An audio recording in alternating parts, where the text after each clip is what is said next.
সরবরাহ ভালো থাকায় রাজধানীর বাজারগুলোতে শীতকালীন সবজির দাম ক্রেতাদের নাগালের ভিতর রয়েছে। একই সাথে নতুন করে ডিম, মাছ ও মাংসের দাম স্থিতিশীল থাকায় মিলছে স্বস্তি। তবে চাল আর মুরগির দাম চড়া হওয়ায় ক্ষোভ প্রকাশ করছেন ক্রেতারা। সকালে রাজধানীর বাজারগুলোতে দেখা যায় শীতকালীন নানা রকম সবজির সমারোহ।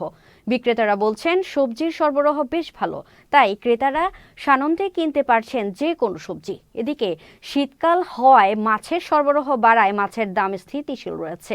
তাছাড়া ডিমের দাম ও মাংসের দাম তেমন বাড়েনি। ক্রেতারা বলছেন বাজারে মুরগির দাম একটু বেশি। এছাড়া কয়েক মাস ধরেই চালের বাজারও চড়া। চাল বিক্রেতারা বলছেন আমনের ভরা মৌসুমের পাশাপাশি শুল্ক কমানো ও আমদানি সহ কয়েকটি উদ্যোগ নিলেও চালের দাম কমছে না। আসন্ন রমজানে দ্রব্যমূল্য নিয়ন্ত্রণ করা না গেলে সংসার চালানো কষ্টসাধ্য হয়ে পড়বে বলে জানান সাধারণ ক্রেতারা।